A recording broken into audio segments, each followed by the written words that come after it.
Di tengah langit Gaza yang terus bergelora, dunia menahan napas menghadapi ancaman yang tak terbayangkan. Israel berada di ujung ketakutan menghadapi kemungkinan kekuatan militer Turki yang jauh lebih besar dari Angkatan Pertahanan Israel sendiri. Sementara setiap keputusan Netanyahu berpotensi memicu perang yang tak terkendali. Bisakah sebuah konflik modern benar-benar diukur hanya dengan kekuatan senjata?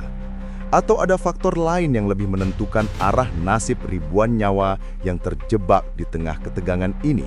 Sebelum kita lanjut ke cerita lengkap yang menegangkan dan penuh kejutan di akhir nanti, jangan lupa ya teman-teman untuk subscribe, like, dan komen di bawah. Tulis juga, kalian nonton dari kota mana aja, biar kita bisa saling kenal. Dukungan kalian bikin semangat untuk terus berbagi cerita seru berikutnya. Langit Gaza kembali bergetar, bukan karena petir, bukan pula karena badai, tetapi karena raungan mesin jet tempur yang melintas di atas rumah-rumah yang separuhnya sudah rata dengan tanah. Di pagi yang mestinya hangat, anak-anak berlari bukan menuju sekolah, melainkan mencari tempat berlindung.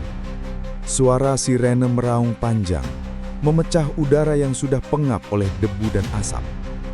Fatimah, perempuan muda berkerudung abu-abu, memeluk anaknya yang masih berusia 7 tahun di dalam ruang bawah tanah kecil. Tangannya gemetar, bukan hanya karena takut, tapi karena lelah. Terlalu sering harus menyembunyikan rasa sakit di balik doa. "Diam ya, Amer, sebentar lagi berhenti," bisiknya pelan. Meski ia sendiri tahu suara di langit itu takkan berhenti begitu saja. Di luar, debu dan batu beterbangan. Sebuah rudal menghantam gedung tua yang pernah menjadi rumah sakit. Ledakannya mengguncang tanah. Orang-orang menjerit tanpa tahu kepada siapa. Gaza kembali menjadi teater kesedihan dunia, di mana nyawa hanyalah angka di layar berita, dan tangisan anak-anak sering dianggap sebagai kerugian sampingan. Sementara itu, ribuan kilometer dari sana, di sebuah ruangan dengan pencahayaan lembut di Yerusalem Barat, Benyamin Netanyahu berdiri di depan jendela besar kantornya. Ia memandang ke arah cakrawala yang dipenuhi cahaya jingga matahari sore. Di balik kaca tebal itu, ia seperti melihat refleksi dari dirinya sendiri, seorang pemimpin yang memikul beban seluruh bangsa dan juga dosa sejarah yang tak pernah benar-benar hilang. Serangan harus dilanjutkan. Hamas bersembunyi di bawah rumah sakit, dan kita tak bisa berhenti hanya karena dunia menatap, katanya dingin, kepada para jenderal yang berdiri di depannya. Namun Tuan Perdana Menteri, tekanan internasional meningkat. Bahkan beberapa negara mulai mempertanyakan pendekatan kita, ucap Kolonel Levy dengan nada hati-hati. Netanyahu menatap tajam. "Kau tahu apa yang mereka tidak pahami, Levy? Dunia hanya melihat reruntuhan. Mereka tidak melihat ancaman. Israel dikelilingi kebencian, dan jika kita berhenti sekarang, mereka akan datang dan menghancurkan kita. Kita harus tetap kuat." Kata-kata itu menggema di ruangan yang dingin. Para pejabat hanya mengangguk, karena tak ada yang berani menentang. Tapi di dalam hati mereka, sebagian mulai merasakan hal yang sama. Bukan kebanggaan, melainkan kelelahan. Di layar besar di dinding, peta digital menampilkan pergerakan militer di sekitar perbatasan Gaza. Namun di sudut kanan bawah layar, muncul sesuatu yang tak biasa. Beberapa titik merah di atas Laut Tengah. Operator menatap bingung. "Tuan, ini kapal perang Turki. Mereka bergerak ke arah timur." Ruangan mendadak hening. Netanyahu berbalik. "Turki?" "Ya, Tuan. Armada mereka meninggalkan pelabuhan Izmir sejak subuh. Sepertinya menuju Mediterania Timur. Belum jelas tujuannya." Suasana menegang. Netanyahu berjalan perlahan mendekati layar, menatap titik-titik merah itu seperti menatap masa depan yang penuh misteri. "Hubungi Duta Besar Amerika. Saya ingin penjelasan." Sementara itu, di Ankara, Ribuan orang memadati lapangan Kizilai. Mereka membawa bendera Palestina dan meneriakkan takbir yang bergema di udara.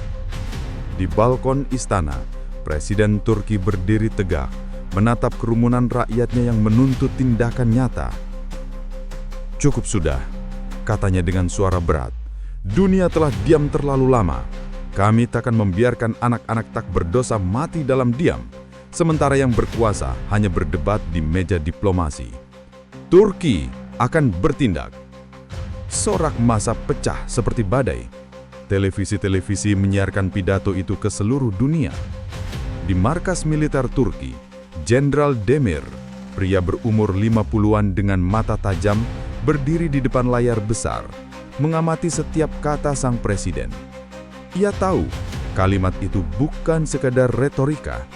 Itu adalah tanda dimulainya bab baru di Timur Tengah. "Persiapkan armada. Pastikan semua unit udara dalam status siaga," perintahnya. Seorang perwira muda bertanya dengan ragu, "Apakah ini berarti kita akan perang, Jenderal?" Demir diam sejenak, lalu menjawab pelan, "Aku tidak ingin perang, tapi dunia telah memaksa kita untuk memilih antara diam atau kehilangan harga diri." Di luar markas, barisan tank dan kendaraan tempur mulai bergerak perlahan. Di pelabuhan Izmir, kapal perang berderet seperti bayangan raksasa di bawah langit jingga sore.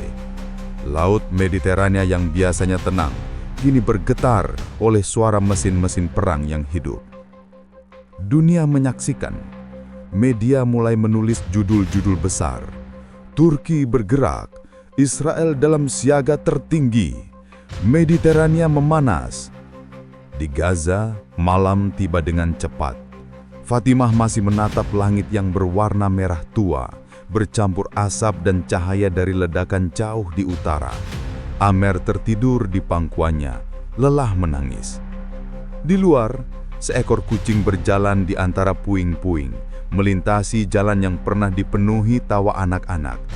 Tidak ada listrik, tidak ada air, hanya doa yang masih bertahan. Doa yang menembus segala reruntuhan dan menolak mati. Fatimah menatap langit yang berdebu dan berbisik, "Ya Allah, sampai kapan?" Dan entah mengapa, malam itu ia merasa berbeda. Ada getaran aneh di udara, seolah dunia sedang menahan nafas. Dari jauh, suara azan malam menggema lirih, memecah kesunyian yang menyesakkan. Keesokan paginya, berita besar mengguncang dunia. Turki mengerahkan armada terbesar dalam sejarah modern menuju Gaza. Kantor berita dari seluruh dunia menyiarkan gambar kapal-kapal besar yang berlayar membelah Laut Tengah. Di layar kaca, bendera merah dengan bulan sabit putih berkibar gagah di tiang tertinggi. Netanyahu menatap berita itu tanpa berkata apa-apa. Ia tahu, ini bukan lagi sekedar isu diplomatik. Ini ancaman yang nyata. Sementara di ruang bawah tanah kecilnya, Fatimah hanya tahu satu hal. Suara di langit itu semakin dekat. Dan entah mengapa, kali ini terdengar berbeda. Tidak sekeras bom, tapi berat. Seperti nafas raksasa yang sedang mendekat. Amer membuka mata, memeluk ibunya dan bertanya pelan, "Ibu, apakah langit akan jatuh lagi?" Fatimah tersenyum getir. "Tidak, Nak. Langit tidak pernah jatuh. Hanya manusia yang lupa bahwa Tuhan sedang melihat." Ia menatap ke atas, dan di balik celah reruntuhan, sebuah bayangan besar melintas di langit. Bukan jet tempur, bukan pula rudal pengentaian Turki yang terbang tinggi di atas Gaza.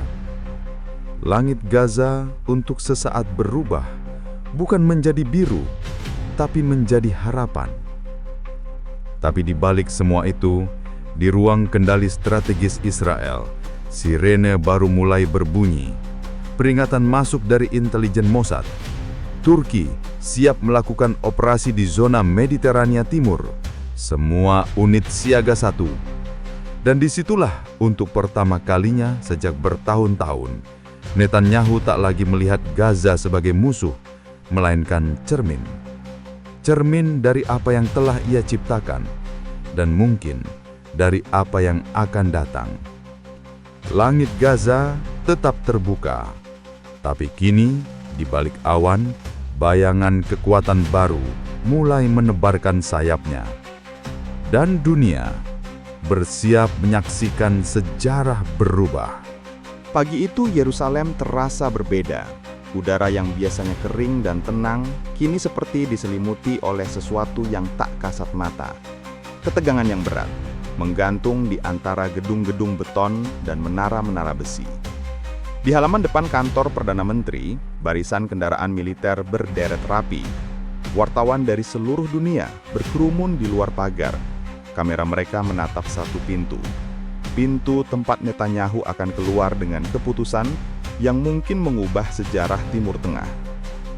Namun di dalam ruangannya, Benjamin Netanyahu masih duduk diam di depan meja kayu besar yang penuh dengan laporan, peta, dan dokumen-dokumen rahasia. Cahaya matahari menembus tirai, menyorot wajahnya yang tampak lebih tua dari sebelumnya.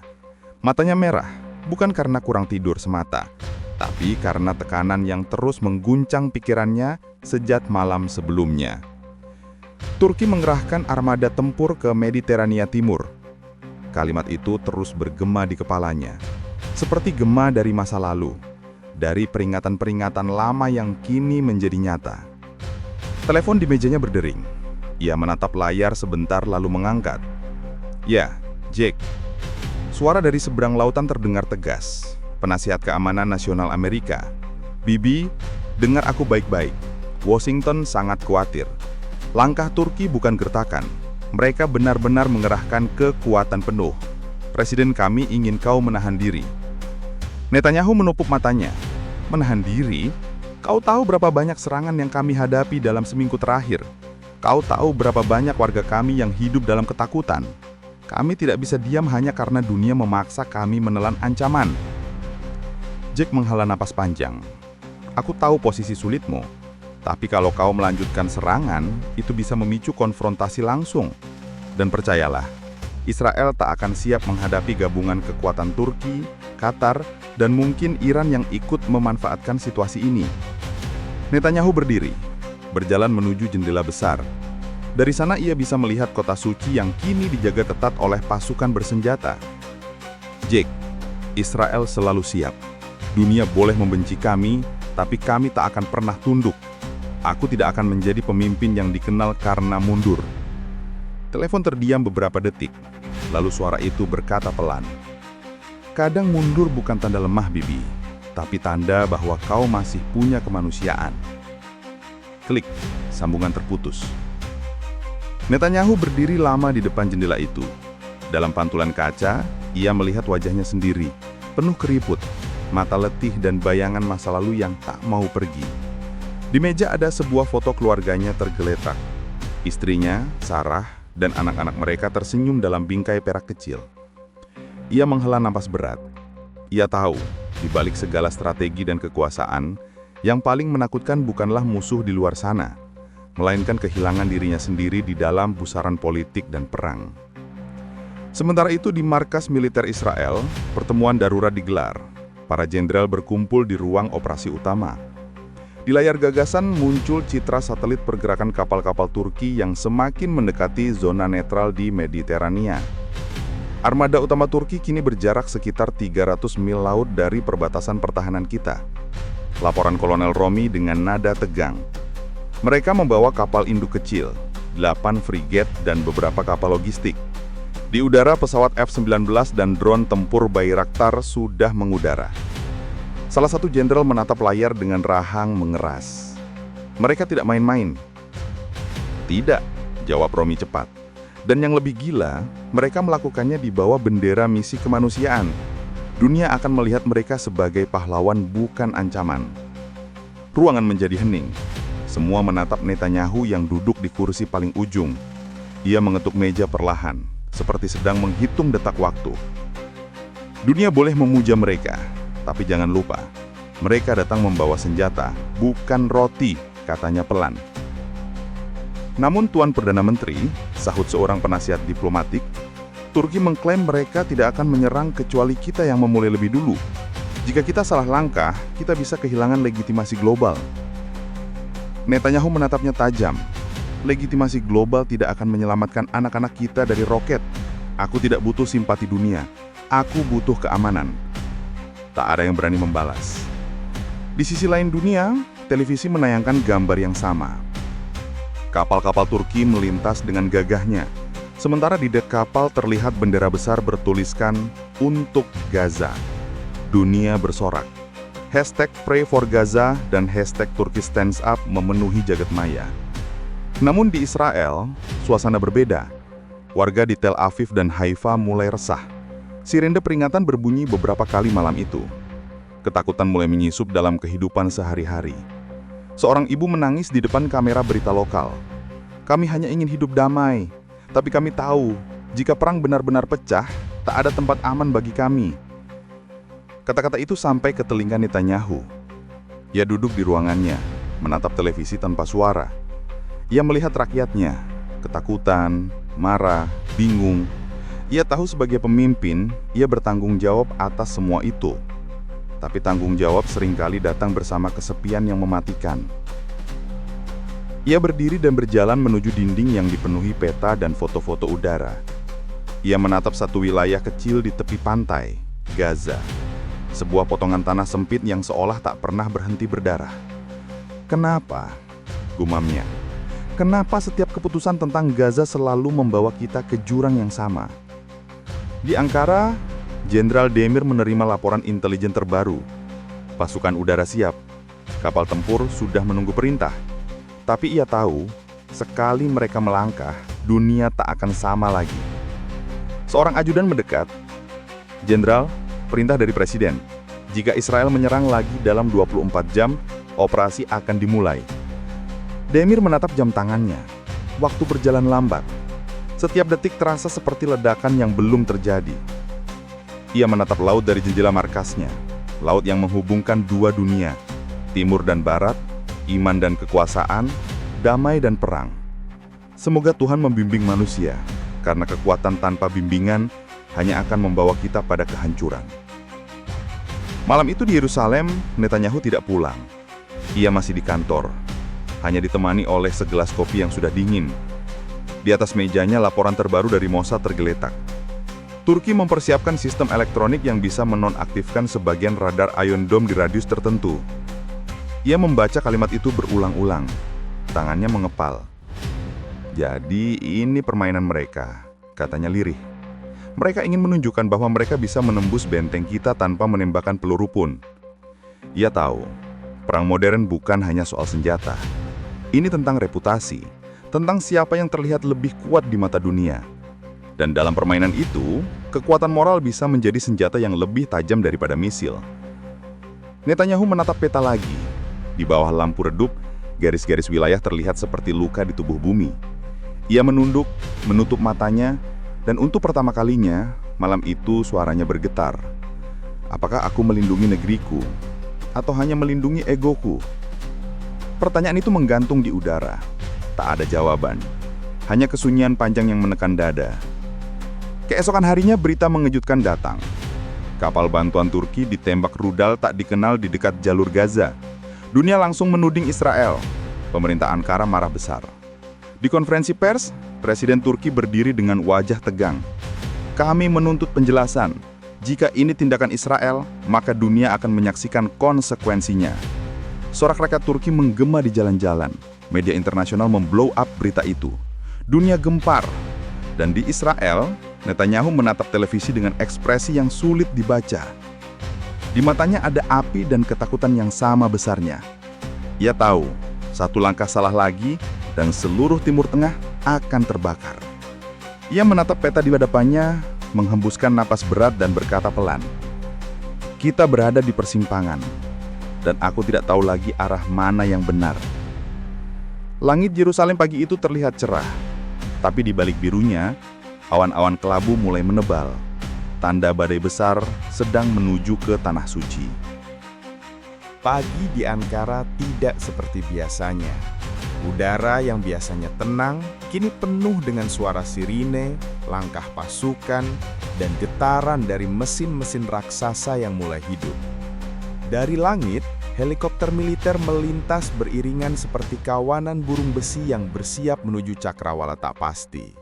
Di pelabuhan Izmir, ombak bergulung perlahan di bawah bayangan kapal-kapal perang Turki yang berbaris rapi. Bendera merah dengan bulan sabit putih berkibar gagah di tiang tertinggi. Dunia menyaksikan. Seluruh kamera berita tertuju pada laut itu, tempat di mana sejarah baru akan dimulai.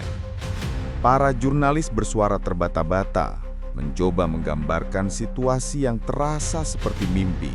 Turki, negara yang selama ini dikenal berhati-hati dalam diplomasi, kini menggerakkan kekuatan militernya dengan cara yang belum pernah terlihat sejak era kejayaannya berabad-abad silam. Di markas besar Angkatan Bersenjata Turki, Jenderal Demir Karaoglu berdiri di depan layar digital besar yang menampilkan peta Mediterania Timur. Matanya tajam, wajahnya keras, tapi di balik sorot itu ada sesuatu yang lebih dalam, beban moral yang tak ringan. Ia tahu betul, sekali keputusan diambil, tak ada jalan kembali. Semua unit siap. Lapor Letnan Kolonel Serkan. Drone Bayraktar sudah mengudara untuk misi pengintaian. Armada laut juga bersiap menuju titik koordinat Delta 7. Demir menatap layar itu tanpa berkedip. Bagaimana reaksi Israel? Mereka belum melakukan pergerakan signifikan, Jenderal. Namun, mereka mengaktifkan Iron Dome di garis utara dan mulai mengerahkan kapal patroli di sekitar Teluk Haifa. Suara itu mengambang di udara. Semua orang di ruangan itu tahu, perang mungkin tinggal menunggu satu peluru nyasar, satu percikan kecil yang bisa menyalakan bara besar. Demir menghela nafas panjang. Jangan serang dulu. Pastikan semua langkah kita tercatat dengan jelas sebagai misi kemanusiaan. Kita bukan agresor, kita adalah bangsa yang menjawab panggilan nurani. Seketika ruangan itu hening. Semua menatap Demir, bukan sebagai atasan, tapi sebagai sosok yang tengah menanggung beban seluruh rakyat di pundaknya. Beberapa jam kemudian, Jenderal Demir berangkat ke pelabuhan Izmir. Deru mesin dan semangat pasukan menyambut kedatangannya. Dari kejauhan, suara takbir dan sorak warga terdengar memenuhi udara. Banyak dari mereka datang hanya untuk melihat anak-anak bangsa berangkat. Sebagian menangis, sebagian mengangkat tangan ke langit, berdoa dalam bisu. Seorang prajurit muda berlari mendekat, memberi hormat. "Izinkan saya berbicara, Jenderal." Demir menatapnya. "Apa yang ingin kau sampaikan, Nak?" "Saya hanya ingin mengatakan, kami tidak takut, Jenderal. Tapi, jika sesuatu terjadi pada kami, tolong sampaikan pada keluarga saya bahwa kami tidak berperang untuk membunuh. Kami berperang untuk menjaga hati manusia tetap hidup." Demir terdiam. Lalu perlahan, ia mengangkat tangan dan menepuk bahu prajurit itu. "Aku berjanji, dunia mungkin akan menilai kita dengan kebencian, tapi Tuhan tahu niat kita." Sementara itu di Yerusalem, Netanyahu kembali menggelar rapat darurat. Ruangannya terasa panas meski pendingin udara menyala. Di dinding, peta pergerakan kapal Turki semakin jelas. Armada mereka sudah melintasi perairan Siprus. Jika terus bergerak dengan kecepatan saat ini, mereka akan mencapai zona operasi kita dalam 3 hari. Lapor Kepala Intelijen Militer. Netanyahu mengetuk-ngetuk meja. "Kirim peringatan. Katakan pada Ankara bahwa setiap kapal asing yang mendekati zona itu akan dianggap musuh." "Tap, Tuan, apakah kita akan menyerang?" Netanyahu menatap tajam. "Tidak, belum. Kita tidak akan jadi pihak pertama yang menembak. Tapi pastikan mereka tahu bahwa kita tidak akan mundur sejengkal pun." Ia berdiri dan berjalan ke jendela. Dari sana ia bisa melihat cakrawala jauh di mana laut dan langit bertemu. Netanyahu mengatakan dengan nada dingin, "Turki berpikir bisa menakuti kita dengan kekuatan mereka. Tapi mereka lupa, kekuatan tanpa tekad hanyalah besi tanpa jiwa." Namun di balik kata-kata tegas itu, pikirannya tidak setenang yang tampak. Ia tahu Turki bukan lawan yang bisa diremehkan. Negara itu memiliki salah satu militer paling besar di dunia dengan teknologi buatan sendiri yang terbukti mematikan di banyak konflik modern. Jika perang benar-benar pecah, Israel akan berada dalam posisi terburuk sejak berdirinya negara itu. Berita tentang langkah Turki menyebar cepat ke seluruh dunia. Di kota-kota besar Eropa dan Asia, rakyat turun ke jalan. Ada yang bersorak mendukung, ada pula yang menentang. Dunia kembali terbelah, bukan karena agama atau politik, tapi karena pertanyaan sederhana, siapa sebenarnya yang benar? Di Gaza, suara ledakan masih sesekali terdengar, tapi kini ada sesuatu yang lain. Rasa penasaran bercampur harapan.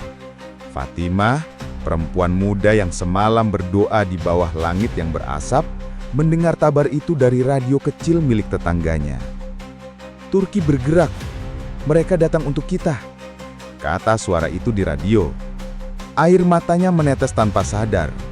Ia menatap putranya, Amir, yang duduk di sudut ruangan sambil menggambar sesuatu di tanah. Gambar itu sederhana. Bendera Turki dan bendera Palestina berdampingan. "Kenapa kamu gambar itu, Nak?" tanya Fatimah lembut. Amir tersenyum kecil. "Guru di sekolah dulu bilang bendera yang bersatu itu artinya mereka teman. Mungkin kalau banyak teman, kita tidak akan diserang lagi, kan, Ibu?" Fatimah memeluk anaknya erat. Di tengah reruntuhan dan ketakutan, kalimat polos itu terasa seperti doa paling jujur di dunia. Sementara itu di Ankara, Presiden Turki menggelar konferensi pers besar. Dunia menonton, para jurnalis berebut tempat. Lampu kamera menyala seperti bintang-bintang yang berkelip di malam tegang. "Kami tidak mencari perang," katanya dengan suara mentap. "Tapi kami tidak akan diam melihat ketidakadilan. Kami telah mengirim bantuan kemanusiaan, dokter, dan logistik. Jika ada yang berani menghalangi, kami akan melindungi mereka dengan segala kemampuan yang kami miliki." Tepuk tangan menggema di ruangan itu. Namun bagi Jenderal Demir yang menyaksikan dari markas, setiap kata dari Presiden adalah pisau bermata dua. Di satu sisi, itu memberi kekuatan moral pada dunia. Di sisi lain, itu berarti ia harus bersiap menghadapi hal yang paling tidak diinginkan, perang terbuka. Ia menatap layar radar besar, titik-titik biru, kapal Turki, terlihat semakin mendekat ke garis merah yang menyandakan batas wilayah operasi Israel. Jarak 270 mil laut, Jenderal. Demir menunduk sebentar lalu berkata pelan, "Tuhan, lindungi kami dari kesalahan manusia." Malam tiba di Gaza. Di langit yang kelam, cahaya kecil mulai tampak di jauhan. Bukan dari bom, tapi dari pantulan kapal yang sedang bergerak di laut. Bagi warga Gaza, itu seperti cahaya harapan yang datang dari horizon yang selama ini sunyi. Fatimah berdiri di depan reruntuhan rumahnya, menatap laut jauh di sana. "Mereka benar-benar datang," bisiknya. Sementara itu di Yerusalem, Netanyahu menatap laporan intelijen terbaru. Ia tahu waktu hampir habis. Dunia menunggu langkahnya berikutnya. Apakah ia akan menyerang lebih dulu atau menunggu badai datang menghantam? Dalam diam, ia menatap peta sekali lagi, dan untuk pertama kalinya dalam karir politiknya, ia merasa takut. Bukan karena Turki, tapi karena ia mulai menyadari sesuatu yang tak pernah ia pikirkan sebelumnya. Bahwa mungkin untuk pertama kalinya dalam sejarah, Israel sedang berhadapan bukan hanya dengan kekuatan militer, tapi dengan kekuatan moral. Langit di atas Timur Tengah semakin gelap malam itu. Tapi di balik kegelapan itu, ada cahaya yang mulai tumbuh. Cahaya yang menandakan bahwa dunia lama sedang retak dan babak baru akan segera dimulai. Dan dari Laut Mediterania, suara deru kapal semakin jelas, bergulung seperti doa yang dibisikkan oleh ombak kepada Tuhan. Waktunya sudah dekat. Langit di Yerusalem memantulkan warna abu-abu yang berat. Burung-burung yang biasa berterbangan di atas kubah emas kini jarang terlihat. Suara ledakan di perbatasan utara masih bergema, meski perlahan mereda. Namun, di balik keheningan yang semu itu, badai politik tengah menggulung, menelan nurani, logika, dan bahkan persahabatan yang dulu pernah dianggap suci. Benjamin Netanyahu duduk di ruang kerjanya, menatap gelas kopi yang sudah dingin di depannya. Wajahnya letih, matanya cekung. Sejak Turki mengumumkan pengerahan kapal bantuan yang dikawal armada militer, ia belum tidur lebih dari 2 jam setiap malam. Ia tahu, waktu bukan lagi sekutunya. Dunia berubah terlalu cepat, dan kekuatan yang dulu membuatnya ditakuti, kini mulai berbalik menjadi bayangan yang menghantuinya. Ketukan lembut di pintu memecah keheningan. "Masuk," katanya lirih. Seorang pria berjas hitam masuk. Rambutnya keperakan, matanya tajam tapi tenang. Eliav Goren, penasihat senior sekaligus orang kepercayaannya sejak 2 dekade lalu. Ia bukan hanya politikus, tapi juga pemain catur politik paling dingin yang pernah dimiliki Israel. "Laporan terbaru, Tuan," ucap Eliav sambil meletakkan berkas di meja. Netanyahu membuka lembar pertama. Ada foto-foto satelit pergerakan kapal Turki, rekaman komunikasi diplomatik antara Ankara, Teheran, dan Moskow, serta potongan laporan rahasia dari CIA yang diselundupkan oleh salah satu agen ganda di Eropa. "Mereka membentuk blok," kata Netanyahu lirih. "Iran, Rusia, Turki, bahkan Qatar ikut memasok logistik. Ini bukan sekadar ancaman militer, ini koalisi moral." Eliav mengangguk pelan. "Dan yang lebih berbahaya, dunia barat mulai ragu pada kita. Parlemen Jerman menolak menambah pasokan amunisi. Prancis menyerukan gencatan senjata total. Amerika?" Netanyahu mengangkat kepalanya cepat. "Amerika apa?" Eliav menatapnya dalam. "Mereka mulai menjaga jarak. Gedung Putih menunda konferensi pers bersama. Mereka ingin Anda mengurangi operasi darat." Ruangan mendadak terasa lebih dingin dari biasanya. Netanyahu menatap peta di dinding. Setiap garis merah di situ terasa seperti luka yang ia torehkan sendiri. Jadi mereka pikir bisa menekan kita. Setelah bertahun-tahun kita berdiri di garis depan melawan teror. Suaranya meninggi. Sekarang mereka bicara soal moralitas. Di mana moral mereka saat kita dibom di pasar? Saat anak-anak kita tewas di bus? Eliav diam. Ia tahu, Netanyahu bukan sedang meminta jawaban. Ia sedang berteriak pada dirinya sendiri. Setelah beberapa detik, Netanyahu menenangkan diri. "Panggil Dewan Keamanan malam ini, dan pastikan Mossad mengonfirmasi siapa dalang di Ankara yang berani menyatukan blok itu. Ada yang lebih besar di balik semua ini." Sementara di Ankara, suasana tak kalah tegang.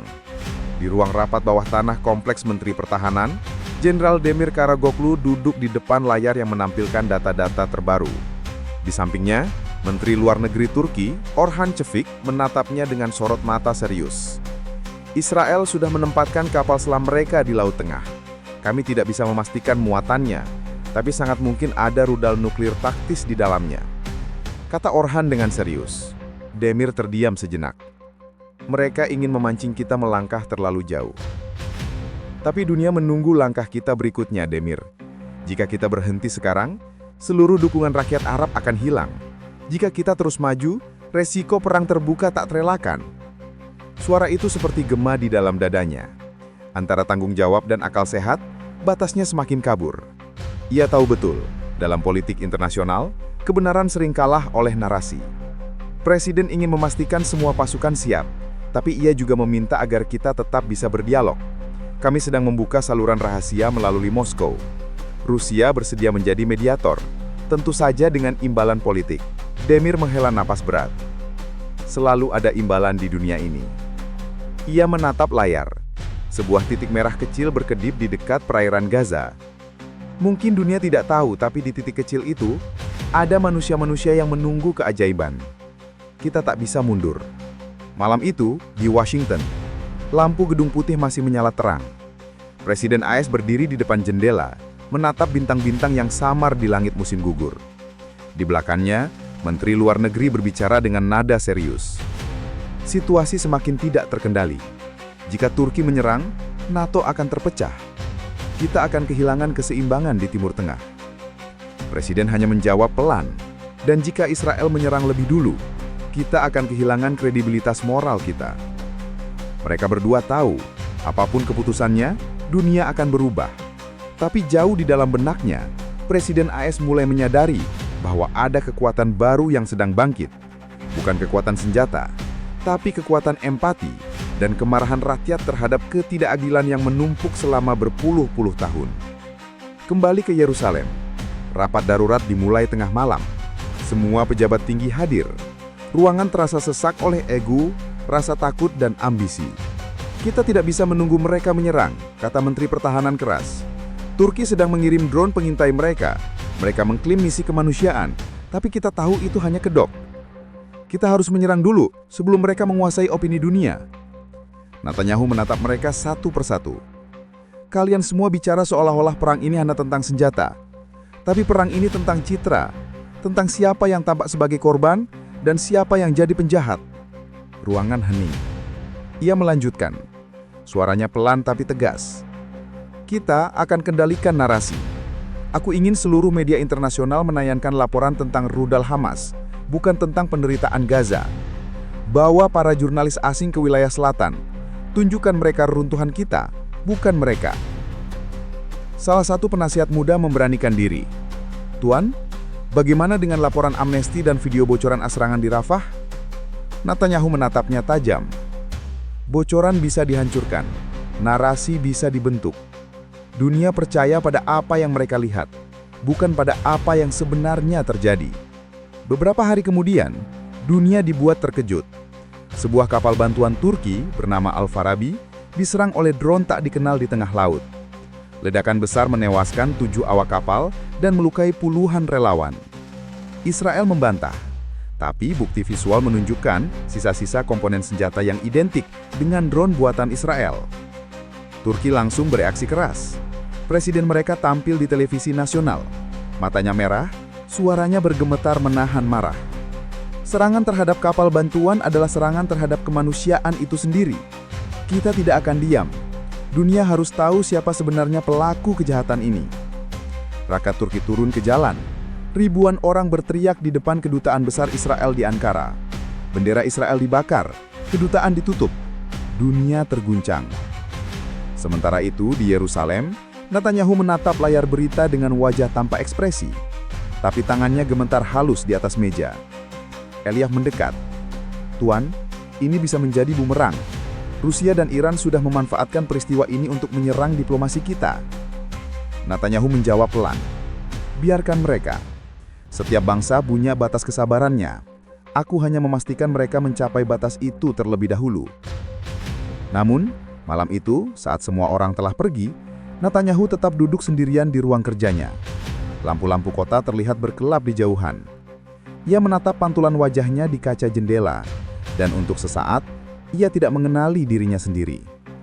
Berapa banyak kegelapan yang harus kutelan demi mempertahankan cahaya yang dulu kupikir benar, gumamnya lirih. Ia menutup mata. Di dalam pikirannya, terdengar suara-suara yang dulu pernah ia abaikan.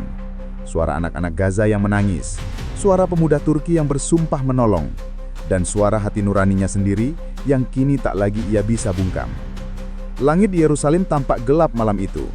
Tapi di ujung barat, di atas laut yang jauh di sana, cahaya oranye muncul perlahan, nyala dari armada Turki yang terus mendekat. Dan di antara gelap dan terang itu, dunia bersiap menyambut babak baru. Babak di mana kebenaran dan kebohongan tak lagi bisa dibedakan dengan mudah. Hujan turun deras di Yerusalem malam itu. Langit seolah ikut menangis atas bumi yang sudah lelah menanggung keserakahan manusia. Setiap tetesnya jatuh menghantam kaca jendela markas intelijen, memantulkan cahaya biru dari lampu keamanan yang berkelap-kelip. Di dalam ruangan yang dingin itu, Mossad sedang bergejolak. Tidak ada suara yang lebih keras dari suara napas yang tertahan. Layar-layar komputer menampilkan aliran data yang begitu cepat, sementara para analis menatapnya dengan mata tegang. Di salah satu meja kerja, Yair Ben Oren, kepala divisi intelijen cyber, menatap kode-kode yang tak seharusnya ada. Ia mengetik cepat, memeriksa sumber data yang bocor, dan tiba-tiba wajahnya memucat. Tidak mungkin, gumamnya lirih. Seorang agen muda mendekat. Ada apa, Pak? Yair menatap layar itu lagi, lalu menatap anak buahnya dengan pandangan kosong. Kita disusupi, ada kebocoran dari dalam, dan lebih buruk dari itu. Ia berhenti sejenak, menelan ludah. Ada perintah palsu yang dikirim atas nama Perdana Menteri untuk menyerang kapal Turki. Ruangan hening seketika. Semua pandangan tertuju padanya. Kau yakin? Tanya seorang komandan senior dengan suara bergetar. Yair mengangguk. Kami memverifikasi sidik digitalnya. Perintah itu tidak berasal dari kantor Netanyahu, melainkan dari jaringan internal yang dikendalikan oleh seseorang di dalam markas militer sendiri. Ia memutar rekaman enkripsi yang telah dipecahkan. Suara itu jelas terdengar. Suara sintetis yang meniru pola bicara Netanyahu dengan sangat sempurna. Bahkan ada tegasnya hampir identik. Luncurkan drone, target kapal Al-Farabi, jangan ada yang selamat. Semua yang mendengar menatap layar dengan ngeri. Itu bukan Netanyahu, tapi dunia sudah percaya. Sementara itu di sisi lain kota, Netanyahu baru saja selesai memimpin pertemuan darurat. Kantung matanya makin dalam. Ia baru saja menandatangani sejumlah kebijakan pertahanan yang akan dikirim ke Knesset. Namun sebelum ia sempat keluar ruangan, pintu terbuka cepat. Perdana Menteri! Eliav berlari masuk, wajahnya pucat. Kita punya masalah besar. Netanyahu mengangkat kepala perlahan. Masalah apa lagi, Eliav? Serangan ke kapal Turki. Bukan kita yang memerintahkan. Untuk sesaat, Netanyahu terdiam. Ia menatap Eliav seolah tak mengerti maksudnya. Apa maksudmu bukan kita? Aku sendiri menyetujui operasi intelijen laut, tapi bukan untuk menyerang kapal bantuan. Eliav menghela napas berat. Ada pihak ketiga, Tuan. Kami menemukan jejak komunikasi yang dimanipulasi. Perintah itu dikirim dari jalur internal yang sama, tapi diubah sebelum mencapai unit lapangan. Siapa yang cukup gila untuk melakukan itu? Belum pasti, tapi data menunjukkan keterlibatan kelompok bayangan, jaringan yang mungkin bekerja di bawah pengaruh asing. Beberapa analis menduga mereka bagian dari sistem lama yang menentang kebijakan Anda. Netanyahu berdiri perlahan. Ia berjalan ke arah jendela, memandangi langit yang diliputi hujan deras. Kilat menyambar, menyinari wajahnya yang kini lebih kelam dari biasanya. Kalau ini benar, katanya pelan, maka musuh terbesar kita bukan Turki, bukan Hamas, tapi mereka yang duduk di dalam rumah sendiri. Beberapa jam kemudian, di ruang rahasia Mossad, Yair dan timnya berhasil menelusuri asal data palsu itu. Hasilnya membuat semua terdiam. Koneksi terakhir yang digunakan berasal dari Departemen Pertahanan Israel sendiri, lebih tepatnya dari Unit 8200, divisi yang dikenal sebagai mata dan telinga digital negara. Tidak mungkin, gumam Yair. Unit 8200 itu milik kita sendiri. Namun data tak bisa berbohong. Ada jalur komunikasi rahasia yang terhubung langsung ke sebuah server luar negeri. Server yang terlacak di Siprus, namun berasal dari jalur VPN yang berhubungan dengan Washington DC. Yair menatap layar itu lama. Amerika? Salah satu analis menelan ludah. Atau seseorang di sana yang ingin memicu perang antar kita dan Turki. Jika mereka berhasil, NATO akan pecah. Dunia Islam bersatu melawan Israel, dan Amerika bisa tampil sebagai penengah. Yair menghela napas panjang. Permainan yang kotor. Ia tahu, kebenaran semacam ini tidak bisa diumumkan. Karena begitu bocor, dunia bisa terbakar. Namun diam juga berarti membiarkan Israel dianggap biadab selamanya.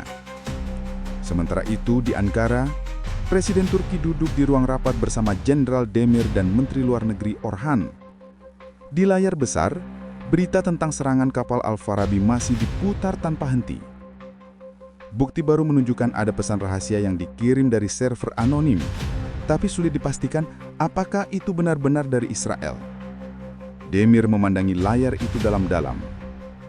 Aku sudah lama di militer Orhan, dan aku tahu ada hal-hal yang bahkan pemimpin tertinggi pun tidak tahu. Dunia ini bukan hanya milik mereka yang tampak di depan kamera. Presiden mengangguk perlahan. Ia menatap lurus ke arah kamera yang menyiarkan rapat itu secara internal. Kita akan melanjutkan operasi bantuan, namun bukan dengan senjata. Kita akan gunakan strategi baru. Demir menatapnya bingung. Strategi apa, Tuan? Presiden tersenyum tipis. Kita buka siaran langsung dari kapal bantuan berikutnya. Dunia akan melihat dengan mata mereka sendiri bahwa kita datang membawa makanan dan obat, bukan peluru. Jika mereka menyerang kembali, tak ada propaganda yang bisa menyelamatkan mereka. Berita itu menyebar cepat. Dunia mulai ragu. Apakah benar Israel pelakunya? Atau ada kekuatan lain di balik semua ini? #Justice for Al-Farabi dan Who Gave the Order membanjiri media sosial. Ribuan aktivis internasional mulai menekan pemerintah agar menyelidiki kasus itu secara terbuka. Namun di sisi lain, tekanan di dalam Israel meningkat. Rakyat mulai bertanya-tanya, apakah kita sedang dipermainkan oleh tangan asing? Apakah pemimpin kita benar-benar tahu apa yang terjadi? Netanyahu tahu waktunya hampir habis. Ia duduk di ruangannya, ditemani Elyaf. Di atas meja, ada satu amplop tebal. Laporan lengkap dari Mossad. Ia membacanya perlahan, baris demi baris, sampai tiba di bagian terakhir. Ada satu nama yang disebut berulang kali. Kolonel Amir Gidon. Seorang perwira yang sudah lama ia percaya. Dia, suara Netanyahu serak. Amir yang pernah bersamaku di operasi Damaskus? Elyaf mengangguk pelan. Dia yang mengaktifkan jalur komunikasi itu, tapi kami percaya dia tidak bekerja sendiri. Ada dana besar mengalir ke rekening keluarganya di luar negeri, dana dari perusahaan yang berafiliasi dengan kontraktor pertahanan Amerika. Netanyahu berdiri perlahan, tangannya mengepal. Jadi beginilah cara mereka bermain. Mereka ingin memecah kita, memancing kemarahan dunia Islam, dan menempatkan Amerika sebagai penyelamat. Luar biasa.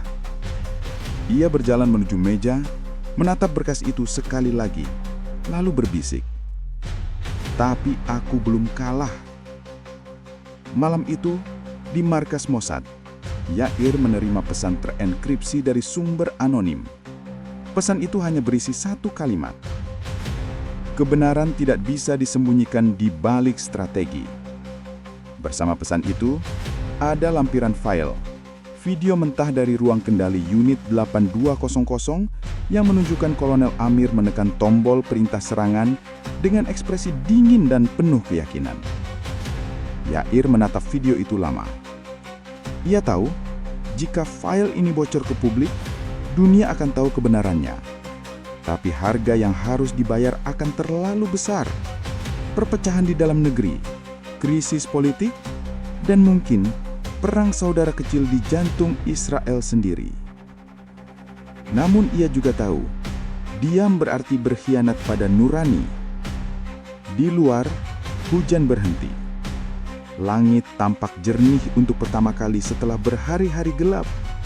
Dan di langit itu, samar-samar, bulan memantulkan cahaya lembut, seolah mengingatkan kebenaran tidak akan mati hanya karena manusia menutupinya. Di Gaza, Fatimah masih duduk di ruang bawah tanah bersama Amir. Anak kecil itu menggambar di tembok dengan batu kecil, menggambar sesuatu yang sederhana. Kapal dengan bendera putih dan bulan sabit merah. Ibu, katanya pelan, mereka bilang kapal itu datang untuk kita. Fatimah tersenyum samar menatap gambar polos itu. Ya nak, kapal itu datang membawa doa dari langit. Dan di luar sana, jauh di laut, kapal bantuan baru benar-benar sedang berlayar. Di dek utamanya, bendera Turki berkibar tinggi. Di bawahnya, para relawan duduk berdoa, bukan untuk menang, tapi agar kebenaran tiba lebih cepat dari misil. Langit Gaza kembali terbuka malam itu. Bukan untuk menyambut perang, Melainkan untuk menyaksikan bahwa kebohongan mulai runtuh dan rahasia besar sedang menunggu untuk terbongkar sepenuhnya. Laut Mediterania bergelombang malam itu. Ombak naik tinggi, seolah tahu bahwa di atas permukaannya sedang berlangsung sesuatu yang lebih besar dari sekadar badai alam. Angin meniup bendera merah dengan bulan sabit putih di tiang kapal bantuan Turki Ankara Hope. Kapal itu melaju pelan, tapi pasti, diterangi cahaya bulan pucat yang bersembunyi di balik awan. Di dek atas, Kapten Selim Arda, seorang pria berusia 40 tahun dengan janggut tipis dan mata tenang, berdiri menatap laut yang hitam legam. Di belakangnya, para awak kapal sibuk memeriksa logistik. Ratusan kotak berisi obat, makanan, dan pakaian untuk warga Gaza yang kelaparan. Tapi malam itu, mereka bekerja dalam diam. Semua tahu, misi ini bukan sekadar kemanusiaan. Ini adalah taruhan moral dunia. Kapten, radar mendeteksi 2 kapal tak dikenal bergerak cepat dari arah barat laut. Lapor seorang teknisi muda dengan nada cemas. Selim menatap layar. 2 titik biru bergerak mendekat dengan kecepatan tinggi. Identifikasi? Tidak jelas, tapi sistem mengenali tanda elektromagnetik yang mirip dengan kapal patroli Israel. Selim terdiam. Ia tahu apa artinya. Hubungkan komunikasi, perintahnya tenang. Beberapa detik kemudian suara berderak terdengar di radio. Kapal tidak dikenal di koordinat 42 derajat utara, hentikan perjalanan Anda. Ini wilayah militer terbatas. Jika terus melaju, kami akan menindak. Selim menarik napas dalam. Ini Kapten Selim Arda dari Ankara Hope, kapal bantuan kemanusiaan Turki di bawah perlindungan hukum internasional. Kami membawa pasukan medis untuk Gaza. Kami tidak bersenjata. Tak ada jawaban, hanya suara angin. Lalu suara lain masuk, lebih dingin, lebih keras. Anda telah diperingatkan. Putar arah sekarang juga. Selim menatap awaknya. Kita teruskan. Ia tahu konsekuensinya, tapi kali ini mereka tak datang untuk mundur. Mereka datang untuk menembus kebohongan yang selama ini menutupi penderitaan Gaza. Sementara itu di Yerusalem, Netanyahu berdiri di ruang kendali strategis. Layar-layar di depannya menampilkan gambar drone pengintai yang mengawasi kapal Ankara Hope. Di sampingnya, Eliav memegang tablet berisi laporan terbaru dari Mossad. Unit Angkatan Laut sudah siap, tinggal menunggu perintah untuk menghalau kapal Turki sebelum mereka mencapai garis aman. Netanyahu diam. Ia menatap layar dengan mata tajam. Ada sesuatu di dalam dirinya yang berperang, antara ketakutan akan kelemahan dan kelelahan dari kebohongan yang ia pelihara sendiri. Apakah mereka bersenjata? Tanyanya pelan. Tidak, Tuan, mereka membawa pasukan kemanusiaan. Tapi ada drone kamera yang menyiarkan langsung perjalanan mereka ke seluruh dunia. Jika kita menembak, ia tak melanjutkan kalimat itu. Semua tahu artinya. Dunia akan melihat. Eliav maju setapak. Benjamin, dunia sedang berubah. Jangan jadikan ini kesalahan terakhir yang akan kau sesali seumur hidup. Netanyahu menatapnya tajam. Kau tidak melihat. Tapi jika aku biarkan mereka lewat, Hamas akan menjadikan itu kemenangan moral. Rakyatku akan memanggilku lemah. Aku tidak bisa kehilangan kendali. Dan jika kau menyerang, kau akan kehilangan dunia. Sahut Eliav, nada suaranya bergetar. Untuk pertama kalinya, Netanyahu tak menjawab. Ia hanya memalingkan wajah, menatap layar yang menampilkan kapal Ankara Hope yang kini tinggal beberapa mil lagi dari zona larangan Israel. Di sisi lain di Ankara, Presiden Turki memantau situasi melalui layar besar di ruang kendali nasional. Di belakangnya, Jenderal Demir berdiri tegap. Apakah kita siap jika mereka menyerang? Tanya Presiden tanpa menoleh. Ya, Tuan. Armada pengawal kita sudah bergerak dari barat. 2 kapal fregat siap menjemput Ankara Hope jika terjadi konfrontasi. Tapi jika Israel menembak, dunia akan terbakar. Presiden mengangguk pelan. Biar dunia melihat siapa yang memulai api itu. Ia menatap layar, wajahnya keras, tapi di balik sorot matanya ada luka lama yang tak pernah sembuh. Luka melihat ketidakadilan menumpuk dan dunia hanya diam. Kembali ke laut. Kapal Ankara Hope terus melaju. Ombak makin tinggi, suara mesin bercampur dengan doa para awak yang bergema di dek bawah. Seorang relawan perempuan muda, Leila, memeluk Al-Quran kecil di dadanya. "Ya Allah, lindungilah kami." Di menara pengintai, lampu berkelip, sinyal peringatan kedua. Lalu terdengar suara mendesis di udara. 2 rudal peringatan diluncurkan, menghantam laut beberapa ratus meter di depan kapal. Air memercik tinggi. Semua awak terperanjat. "Kapten, mereka menembak peringatan." Selim menggenggam kemudi keras. Mereka ingin menakuti kita. Ia menatap ke arah laut dekat di depan. Di kejauhan siluet 2 kapal perang mulai terlihat. Besar, hitam, dan menakutkan. Tapi Selim tak berhenti. Ia justru menyalakan lampu utama kapal, mengarahkannya ke langit. Cahaya putih besar menerangi gelombang, dan di saat yang bersamaan, drone kamera Turki di udara mulai menyiarkan langsung ke seluruh dunia. Ribuan lalu miliaran orang di seluruh dunia menyaksikan. Dari Istanbul hingga Jakarta, dari London hingga Kairo, semua mata tertuju pada satu layar. Kapal kecil yang menantang 2 kapal perang besar di tengah lautan gelap. Di Yerusalem, ruang kendali militer menjadi tegang. Seorang perwira muda menatap layar dengan gugup. "Tuan, mereka sedang menyiarkan langsung. Dunia sedang menonton." Netanyahu diam. Suara di radio terdengar lagi. Suara Kapten Selim. "Kami datang bukan untuk berperang. Kami membawa bantuan untuk anak-anak yang halar. Jika kalian ingin menghentikan kami, lakukan di depan mata seluruh dunia." Kata-kata itu menghantam ruangan seperti badai. Tak ada yang berani berbicara. Bahkan Netanyahu memejamkan matanya sejenak. Eliav menatapnya dalam-dalam. "Benjamin, kau dengar itu?" Netanyahu membuka mata, pandangannya kosong. "Aku dengar." "Lalu, apa yang akan kau lakukan?" Ia tak menjawab, tapi di dalam hatinya, untuk pertama kalinya, suara nurani yang lama terkubur mulai berbisik. "Berhentilah sebelum semuanya terlambat." Namun tak semua orang menginginkan perdamaian. Di ruang operasi bawah tanah Mossad, Yair Ben Oren menerima sinyal aneh dari jaringan tak dikenal. Ada transmisi otomatis, seseorang mencoba mengirim sinyal peluncuran drone dari sistem lama. Ia mengetik cepat, mencoba memutus koneksi. Sumbernya bukan dari markas utama, tapi dari server bayangan, server yang sama dengan insiden Al-Farabi. Wajahnya memucat. Mereka akan menyerang lagi. Namun terlambat. Di layar sinyal peluncuran sudah aktif. 3 drone bersenjata keluar dari basis tak berawak di lepas pantai menuju kapal Ankara Hope. Di laut, Selim melihat 3 cahaya kecil mendekat di langit malam. Ia tahu itu bukan bintang. "Drone!" teriak seorang awak. Semua panik. Beberapa berlari ke dek bawah. Leila berteriak sambil menunduk di balik peti. Selim tetap di tempatnya, menatap ke arah cahaya itu tanpa gentar. "Rekam semuanya," katanya keras. "Dunia harus tahu kebenaran." 3 drone mendekat cepat. Suara dengungnya menembus telinga. Lalu, kilatan cahaya menyilaukan. Ledakan besar mengguncang laut. Satu sisi kapal terbakar.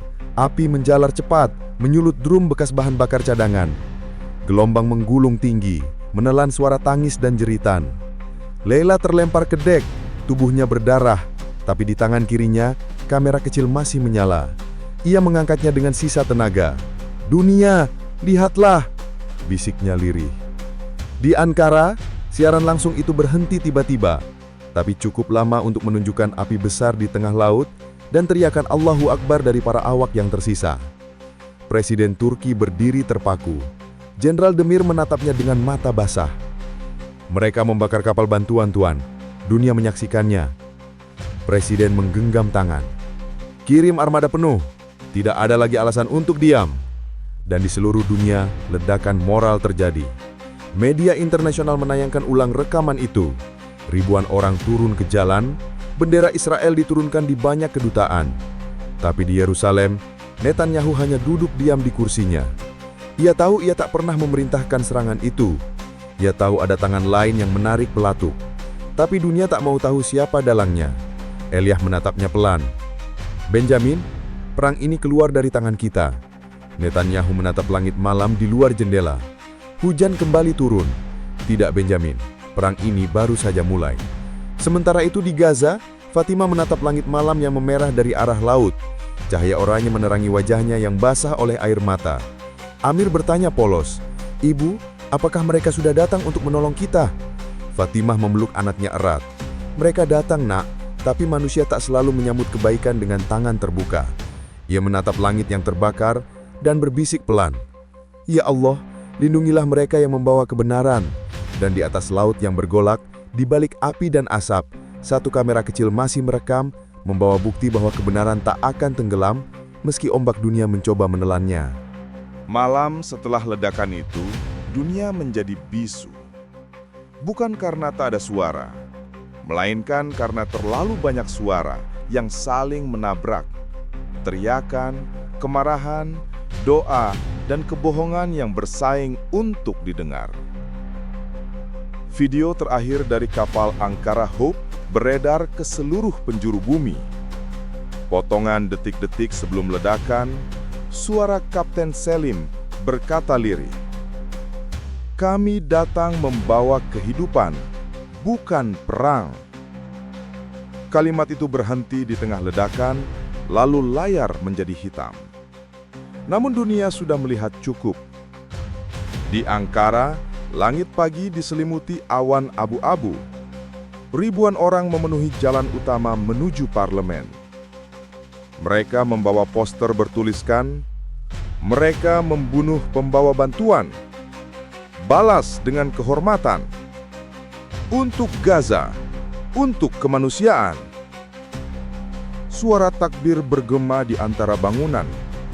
Bendera Turki dan Palestina berkibar bersamaan, sementara di depan kantor presiden, barisan tank dan pasukan elit mulai dikerahkan. Presiden berdiri di balkon istana. Wajahnya tegas meski matanya tampak letih. Di belakangnya, Jenderal Demir menyerahkan dokumen laporan resmi. "Konfirmasi terakhir, Tuan. Dari 115 awak, hanya 7 yang ditemukan selamat. Sisanya hilang." Presiden menutup mata sejenak. Tangannya mengepal. Apakah kita tahu siapa yang menembakkan drone itu? Demir menelan ludah. Belum. Data satelit menunjukkan peluncuran dari wilayah laut internasional. Namun, sistem kendali drone itu memiliki tanda digital yang sama dengan milik Israel. Keheningan menebal di ruangan itu.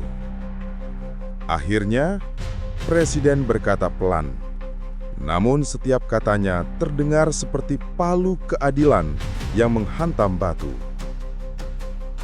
"Bersiaplah. Mulai malam ini, seluruh armada Mediterania Timur berada di bawah siaga penuh." Demir menatapnya tajam. "Apakah kita akan memulai perang?" Presiden berbalik, menatap bendera Turki yang berkibar setengah tiang. "Tidak, Jenderal. Merekalah yang sudah memulainya." Di sisi lain dunia, Yerusalem sedang terbakar oleh api yang berbeda, api ketakutan dan kebingungan. Di ruang kendali pertahanan Israel, perwira-perwira saling berteriak, menolak tanggung jawab. "Drone itu tidak berasal dari sistem aktif kami. Tidak mungkin, sinyalnya keluar dari server militer lama yang sudah kita nonaktifkan sejak tahun lalu." Tapi dunia tidak peduli dari mana asalnya, mereka hanya melihat bendera kita. Netanyahu berdiri di tengah ruangan, wajahnya pucat. Ia baru saja menerima kabar. Lebih dari 20 negara memanggil pulang duta besar mereka dari Tel Aviv. Sementara di media internasional, gambar kapal terbakar terus diputar tanpa henti. Dunia telah memutuskan bahwa kita bersalah, gumamnya. Eliaf berdiri di sampingnya, tangan di belakang punggung. Ben, aku sudah bilang sejak awal, ini bukan perang senjata lagi. Ini perang moral. Netanyahu menatapnya tajam. Dan kita kalah di dalamnya? Tidak hanya kalah, jawab Eliaf datar. Kita dihukum oleh kebohongan yang diciptakan oleh tangan kita sendiri. Netanyahu tak menjawab. Ia berjalan pelan menuju jendela besar, menatap langit Yerusalem yang mulai mendung. Dalam pantulan kaca, wajahnya terlihat lebih tua daripada sebelumnya. Lalu suara telepon berdering. Ia mengangkatnya. Suara dari Washington terdengar datar. Benjamin, kami tidak bisa mendukung kalian secara terbuka kali ini. Netanyahu menutup mata. Ia tahu arti kalimat itu. Untuk pertama kalinya dalam sejarah modern Israel, sekutu terdekatnya mulai mundur. Sementara itu di Istanbul, masjid-masjid penuh sesak dengan jemaah yang menangis. Doa untuk para awak Ankara Hope menggema di setiap sudut kota. Di satu ruangan kecil di distrik Fatih, Leila, relawan yang selamat dari kapal itu, terbaring di ranjang rumah sakit. Tubuhnya penuh luka bakar ringan, tapi matanya hidup. Seorang jurnalis datang mendekat dengan kamera. Nona Leila, bisakah Anda menceritakan apa yang terjadi? Leila menatap kosong ke langit-langit, suaranya lirih, tapi tajam seperti pisau yang menembus hati siapapun yang mendengarnya. Mereka menembak kami tanpa peringatan. Tapi sebelum kapal terbakar, aku melihat sesuatu di langit. Sesuatu? Apa? Sebuah drone dengan tanda yang bukan dari Israel. Aku melihat bendera kecil di sayapnya.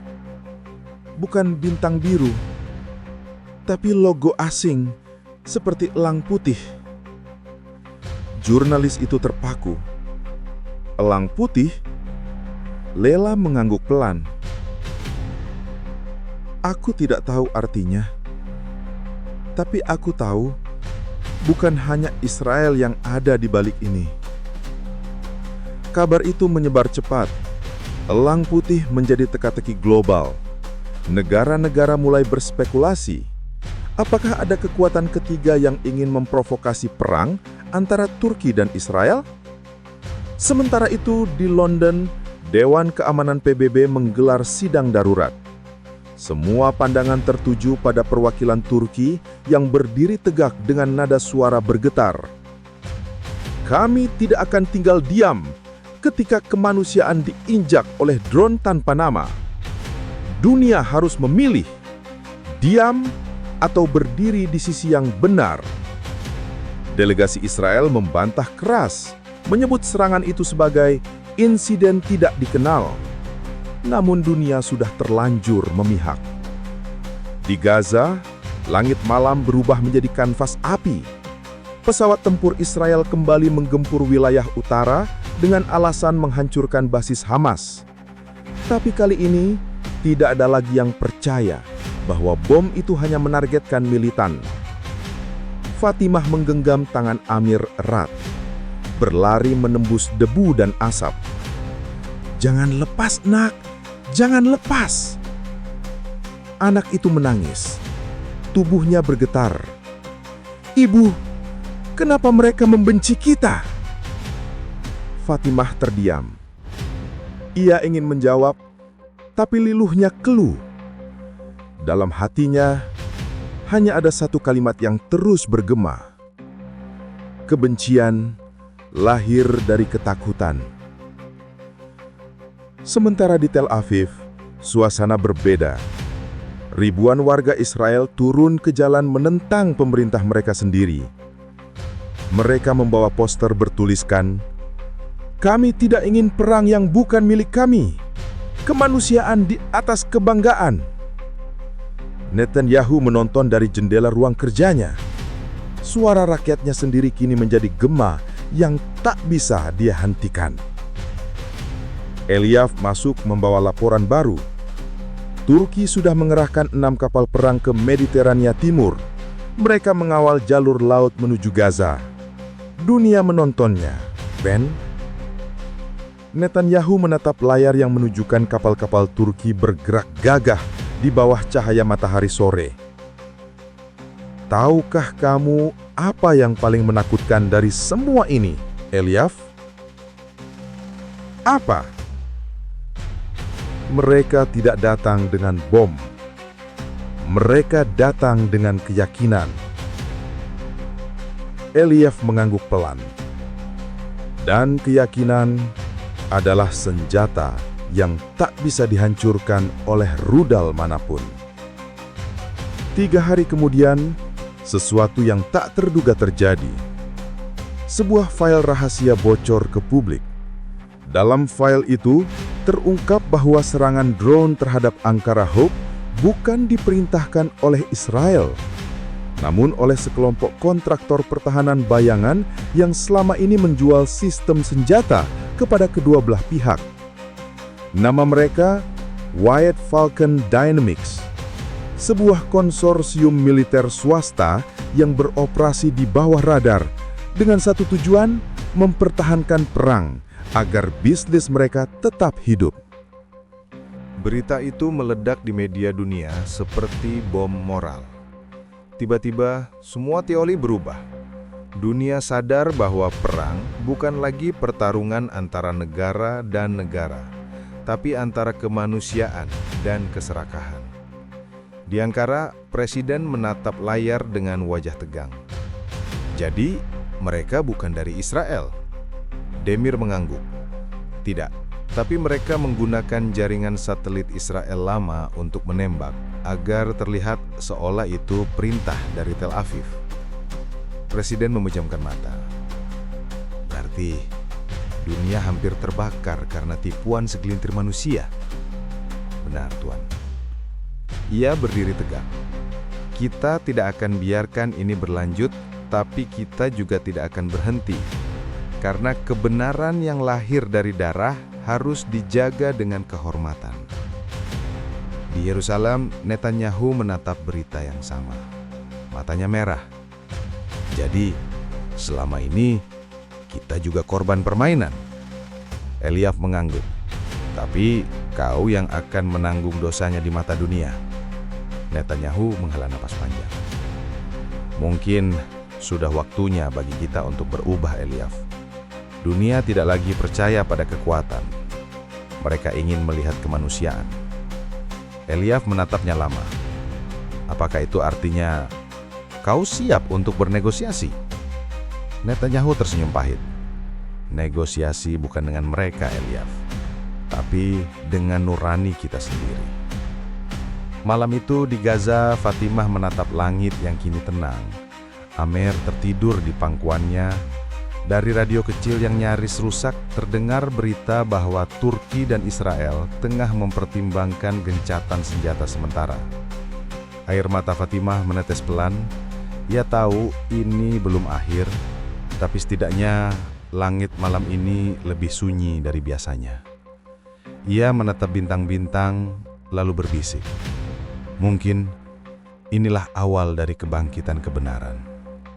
Dan jauh di laut, di bawah ombak tenang yang menelan Ankara Hope, kamera kecil yang dulu milik Leila masih bergetar, menyimpan rekaman terakhir, simbol bahwa kebenaran, meski ditenggelamkan, selalu akan mengapung kembali ke permukaan.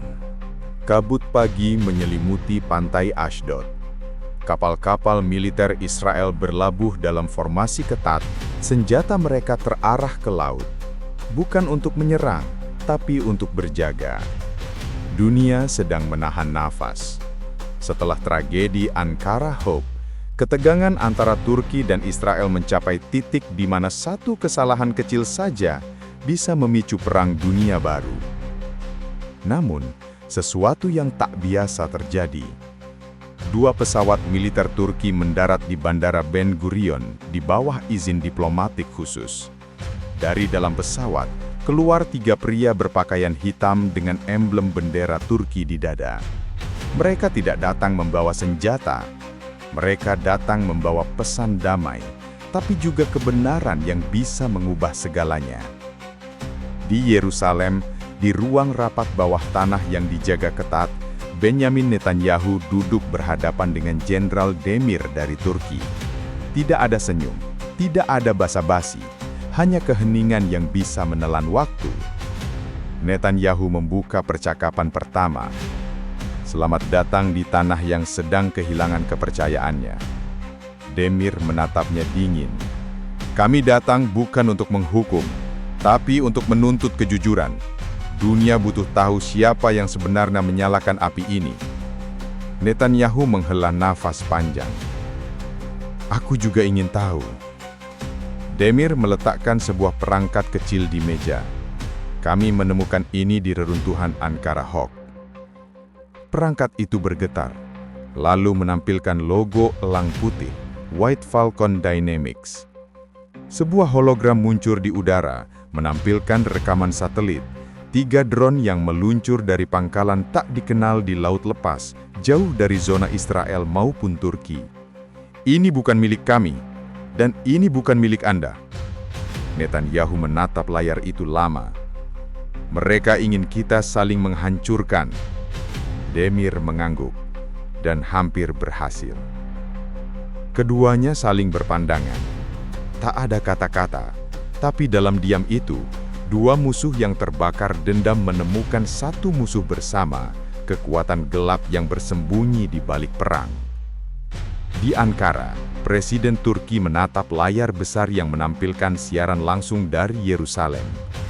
Dia tidak bicara, hanya menatap dalam diam, seolah sedang menimbang setiap langkah. Di sampingnya, Menteri Pertahanan berkata, "Apakah kita bisa mempercayai mereka, Tuan?" Presiden menjawab tanpa menoleh. Dalam perang, kepercayaan adalah kemewahan, tapi dalam kebenaran, itu kebutuhan. Dia memejamkan mata. Kirimkan pesan rahasia ke Yerusalem. Jika mereka benar-benar ingin menyingkap White Falcon, kami siap bekerja sama. Tapi tanpa publikasi, dunia belum siap menerima kenyataan ini. Sementara itu, jauh dari sorotan media, di sebuah fasilitas rahasia di Laut Tengah, Dr. Adrian Vos menatap layar monitor dengan senyum tipis. Rambut peraknya rapi, suaranya tenang namun beracun. Mereka mulai curiga, ucapnya pada bawahannya. Seorang teknisi menjawab cemas, "Tuan, kita tak bisa lagi menutupi sumber sinyal peluncuran. Data satelit Turki dan Israel sudah hampir sinkron. Mereka akan tahu kita yang memicunya." Vos memandang keluar jendela ke arah laut biru yang tampak tenang namun menyimpan badai. Dia tersenyum sinis. "Kalau begitu, kita ubah rencana. Biarkan mereka tahu sedikit kebenaran, tapi jangan biarkan mereka tahu semuanya." Netanyahu menerima file anonim di server pribadinya. Judulnya, Project Falcon. Dia membukanya perlahan, mata tuanya menatap setiap baris dengan nadi bergetar. Isi file itu membuat darahnya berhenti mengalir sejenak.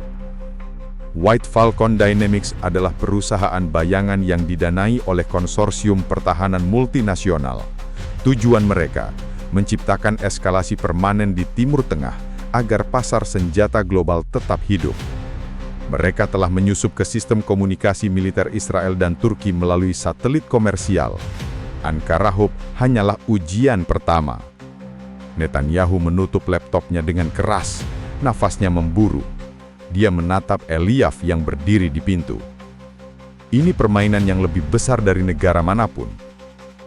Eliav mengangguk. Dan jika kita tidak menghentikannya sekarang, mereka akan menulis sejarah atas nama kita. Beberapa jam kemudian, sebuah pertemuan rahasia diadakan di perbatasan laut antara kapal komando Turki dan kapal pengintai Israel. Tanpa kamera, tanpa media, hanya keheningan dan angin laut yang menjadi saksi. Dari sisi Turki, hadir Jenderal Demir. Dari sisi Israel, Eliav mewakili langsung perintah Netanyahu. Keduanya membawa data, bukti, dan rasa curiga yang sama.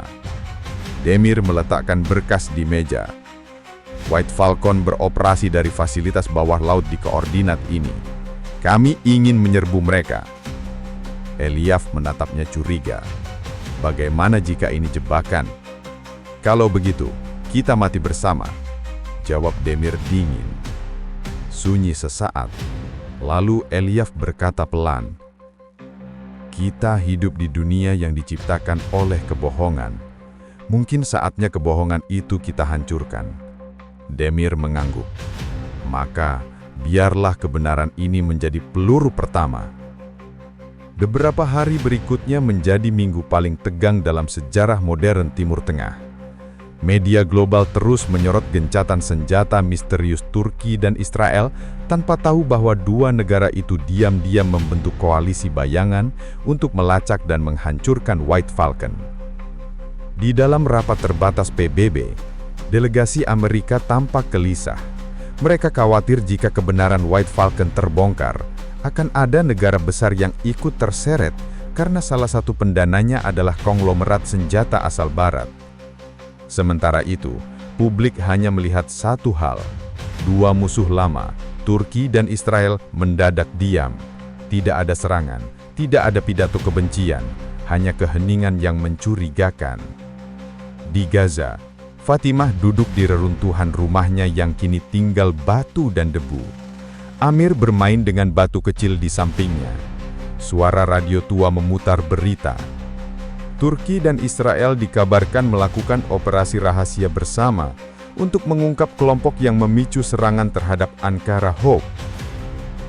Fatimah tersenyum tipis, meski matanya masih basah. Mungkin keajaiban bukan datang dari langit, tapi dari hati manusia yang mulai sadar. Amir menatap ibunya polos. Apakah itu artinya perang sudah selesai, Ibu? Fatimah mengusap kepala anaknya lembut. Belum, Nak. Tapi malam ini, langit Gaza terasa lebih lega. Di laut, operasi dimulai. Kapal perang Turki, TCG Barbaros, dan kapal intelijen Israel, INS Lahav, berlayar berdampingan. Pemandangan yang belum pernah terjadi sepanjang sejarah. Kedua armada itu menuju koordinat rahasia di tengah Mediterania. Ombak tinggi menghantam badan kapal, namun tak ada yang mundur. Di geladak atas, Jenderal Demir memegang radio dan berkata kepada Eliav yang berada di kapal seberang, "Jika kita gagal, sejarah tidak akan mengenang kita. Tapi jika kita berhasil, dunia akan tahu bahwa kebenaran bisa datang dari dua sisi musuh." Eliav menjawab tenang, "Hari ini, bukan Israel dan Turki yang berlayar, tapi kemanusiaan." Beberapa menit kemudian, sonar mendeteksi struktur metal besar di bawah laut, fasilitas bawah laut White Falcon. Target terdeteksi, persiapan penyusupan dimulai, lapor seorang teknisi. Namun tiba-tiba, sistem komunikasi mereka diserang. Layar komputer menampilkan pesan teks aneh. "Kalian pikir bisa menghentikan kami? Kami adalah sistem. Kami adalah pasar. Dan perang adalah oksigen kami." Lalu ledakan kecil mengguncang bagian bawah kapal Barbaros. Asap mengepul, alarm berderi. "Serangan dari bawah!" teriak seorang perwira. "Mereka menanam ranin otomatis." Demir berteriak ke radio, "Eliav, mereka tahu kita datang." Suara Eliav terdengar serak di balik statis. "Kita harus masuk sekarang. Jika kita mundur, dunia akan tetap buta." Kedua kapal memutus komunikasi dan menurunkan tim penyelam elit. Mereka menyelam ke dalam laut menuju sumber sinyal. Gelap, sunyi, hanya cahaya senter di helm mereka yang menembus pekat air. Tiba-tiba, di depan mereka muncul pintu metal besar dengan simbol White Falcon. Demir memberi isyarat dan pintu itu diledakkan. Dari dalam ruangan muncul pemandangan Surkei, laboratorium penuh komputer otomatis, senjata otomatis dan puluhan kontainer berisi drum tempur siap pakai. Sebuah layar besar di dinding menampilkan wajah Dr. Adrian Voss secara langsung. Dia tersenyum kejam. "Selamat datang di akhir dunia yang kalian ciptakan sendiri." Demir menatap layar itu dengan tatapan api. "Tidak, Adrian. Ini adalah awal dunia yang akan kami bebaskan dari orang sepertimu." Lalu ia menekan pemicu bom elektromagnetik di pergelangan tangannya. Cahaya biru menyilaukan menyelimuti ruangan. Semua sistem White Falcon mati dalam sekejap. Ledakan besar mengguncang laut, kapal Barbaros dan Lahav mundur cepat sebelum ombak raksasa menelan fasilitas itu selamanya. Beberapa jam kemudian, di Yerusalem, Eliav berdiri di hadapan Netanyahu. Fasilitas White Falcon sudah hancur. Netanyahu menatapnya dalam. "Dan harga yang kita bayar?" Eliav menunduk. 12 prajurit dari kedua sisi gugur. Tapi mereka gugur bersama. Netanyahu menghela napas panjang. "Kadang, musuh yang sejati bukan di luar tembok, tapi di dalam hati manusia yang serakah." Eliav mengangguk. "Dan malam ini, kita mungkin baru memenangkan perang yang sesungguhnya." Di Ankara, Presiden menatap laporan terakhir. Di layar, foto para korban Ankara Hob dipajang berdampingan dengan wajah para prajurit Turki dan Israel yang gugur dalam operasi gabungan itu. "Untuk pertama kalinya," katanya pelan, "darah yang tumpah tidak memisahkan, tapi menyatukan." Ia berdiri dan menatap langit yang cerah. "Semoga dunia mengerti bahwa kekuatan bukan diukur dari senjata, tapi dari hati yang berani memaafkan." Di Gaza, pagi itu langit benar-benar biru. Fatimah berdiri di atap reruntuhan, memandang cakrawala. Amir berlari kecil sambil tertawa, membawa layang-layang lusuh yang masih bisa terbang. Fatimah menatapnya, tersenyum, lalu berbisik, "Mungkin, Nak, dunia memang terbelah. Tapi Tuhan selalu menyatukan bagian yang rusak dengan cara yang tak kita mengerti." Dan di kejauhan, di bawah laut yang kini tenang, serpihan kamera dari Ankara Hob masih terbaring diam. Saksi bisu bahwa di antara dua dunia, selalu ada ruang bagi kebenaran untuk bernafas. Fajar menyingsing dengan langit berwarna kelabu. Debu perang masih menggantung di udara, seperti selimut kesedihan yang menutupi seluruh Gaza. Namun di tengah reluntuhan dan rasa kehilangan yang tak terukur, ada sesuatu yang perlahan tumbuh. Sesuatu yang tidak bisa dihancurkan oleh bom, senjata, atau propaganda apapun. Harapan. Turki, yang sebelumnya hanya mengirimkan pasokan logistik dan tim medis, kini resmi mengumumkan status operasi kemanusiaan bersenjata. Dunia geger. Tapi di Ankara, keputusan itu tidak diambil dengan mudah. Presiden mereka berdiri di depan majelis dengan suara bergetar, menatap ribuan mata yang menunggu arah baru dari negeri yang dulu dijuluki penjaga dua benua itu. "Kita tidak datang untuk menghancurkan," katanya pelan. "Kita datang untuk menghentikan kehancuran yang telah dibiarkan terlalu lama." Seruan itu menggema ke seluruh dunia. Di berbagai kota besar, dari Jakarta hingga Islamabad, dari Kuala Lumpur hingga Rabat, jutaan orang turun ke jalan membawa bendera Turki dan Palestina. Media internasional tak lagi memutar narasi tunggal Israel. Mereka mulai memperlihatkan sisi lain dari perang. Sisi manusia, sisi luka, sisi air mata. Netanyahu menatap layar televisi di ruang bawah tanah markas militernya. "Lihatlah," gumamnya. "Bukan tentara yang mereka takuti, tapi kebenaran yang mereka temukan." Eliav berdiri di sampingnya, diam, menunggu. "Turki tidak sedang menyerang kita, Eliav. Mereka menyerang reputasi kita." Kata-kata itu seperti pisau yang menembus sunyi. Sementara itu di Gaza, suasana berubah drastis. Drone Turki mulai terbang rendah. Bukan untuk menyerang, namun untuk menjatuhkan bantuan medis dan makanan. Tentara mereka mengawal tim relawan dengan disiplin ketat, memastikan setiap langkah tidak menimbulkan provokasi. Namun meski operasi itu bertajuk kemanusiaan, dunia tahu sekali saja peluru Israel ditembakkan ke arah mereka, Perang akan meledak tanpa bisa dihentikan. Di tengah kekacauan itu, Jenderal Demir Karaoglu berjalan di antara puing-puing rumah yang hancur. Debu menempel di wajah dan seragamnya, tapi matanya menatap lurus ke depan, ke arah seorang bocah kecil yang sedang duduk di samping mayat ibunya. Anak itu diam, tidak menangis, hanya memegang tangan sang ibu yang dingin. Demir mendekat, berlutut. "Namamu siapa, nak?" Anak itu menatapnya dengan mata kosong. "Yusuf," katanya pelan. "Di mana ayahmu?" "Sudah pergi ke langit." Demir tak sanggup berkata apapun. Di hadapan anak itu, semua alasan politik terasa hampa. Semua strategi perang tampak konyol. Ia mengusap kepala bocah itu dan berjanji dalam hati bahwa misi ini bukan lagi tentang politik atau peta kekuasaan, melainkan tentang melindungi manusia yang tersisa.